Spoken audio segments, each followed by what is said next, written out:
ఈనాడు సంస్థల అధినేత చెరుకురి రామోజీరావు మరణించారని తెలుసుకున్న టీడీపీ అధినేత నారా చంద్రబాబు తీవ్ర ఆవేదనకు లోనయ్యారు. ఢిల్లీ పర్యటనలో బిజీగా ఉన్న బాబు హైదరాబాద్కు వచ్చి రామోజీరావు పార్థివ దేహానికి కన్నీటి నివాళులర్పించారు. చంద్రబాబుతో పాటు ఆయన సతీమణి నారా భువనేశ్వరి కూడా ఉన్నారు.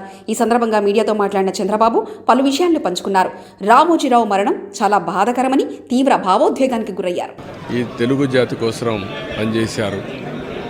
ఒక మామూలు గ్రామంలో పుట్టి సాధారణ కుటుంబంలో పుట్టి ఒక అసాధారణమైన వ్యక్తిగా తయారు కావడమే కాకుండా ఆయన ఈరోజు చూస్తే ఒక వ్యక్తి కాదు, ఆయన ఒక వ్యవస్థ కింద తయారయ్యారు. ఆ రోజు ప్రారంభించింది మనం ఒకసారి చూస్తే మార్గదర్శితో ప్రారంభించి మార్గదర్శి అయిన తర్వాత ఈనాడు ప్రారంభించి అదే మాదిరిగా ప్రజా చైతన్యాన్ని మనం చూస్తే ఈరోజు రాష్ట్రంలో ఏ ఇంట్లో కూడా నిద్ర లేస్తానే ఈనాడు చదివితే తప్ప బయట వచ్చే పరిస్థితి ఉండదు. అంటే ఆ విధంగా ప్రజల్ని చైతన్యవంతులు చేయడానికి కానీ విజ్ఞానవంతులు చేయడానికి కానీ ఆయన నిత్యం సాధన చేశాడు. ఆయన ఏ పని చేసినా కూడా నేను మొదటి నుంచి కూడా చూశాను, రాజీ లేదు.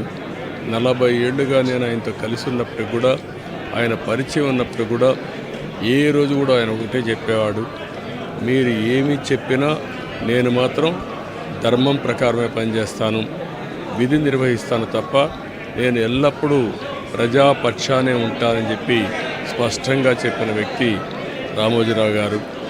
అంతేకాకుండా నిన్న చనిపోయే వరకు ఆయనకు ఒకటే కోరిక, నా కోరిక అంతా కూడా నేను అనునిత్యం పనిచేసి పని చేస్తూ పనిలో చనిపోగలిగితే అది నాకు ఆనందంగా ఉంటుంది. అంతేకాదు నేను చేసే ప్రతి నిమిషం నేను బ్రతుకున్నంత వరకు ప్రజల కోసం పనిచేయాలి, పని చేస్తూనే ఉండాలని చెప్పిన వ్యక్తి రామోజీరావు గారు. కానీ ఈరోజు మనం చూస్తూ ఉంటే ఆయన నిర్మించిన వ్యవస్థలు శాశ్వతం. ఒక ఈనాడు శాశ్వతం, అదే మరి ఈటీవీ శాశ్వతం. ఇది కాకుండా చిత్ర పరిశ్రమ కూడా ఎనలేని సేవలు అందించాడు.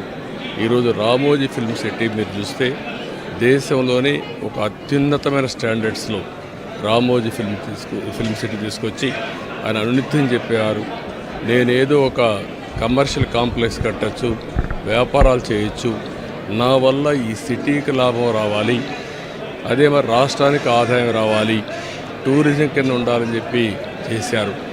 అలాంటి ఒక మహానాయకుడిని ఈరోజు పోగొట్టుకున్నాం. తెలుగు జాతి వెలుగు, తెలుగు వారి గుండెల్లో చిరస్థాయిగా ఉండే వ్యక్తి, అలాంటి వ్యక్తిని పోగొట్టుకోవడం చాలా బాధ అనిపిస్తుంది. ఏదేమైనా ఆయన ఇచ్చిన స్ఫూర్తి ఉంది. నా జీవితంలో ఎన్నో సంఘటనలు, నాకు ఎప్పుడైనా క్లిష్టమైన సమస్య వస్తే ఆయనతో నేను కన్సల్ట్ చేస్తే దాన్ని ఏం చేయాలనో ధైర్యాన్ని ఇచ్చే వ్యక్తి అతను.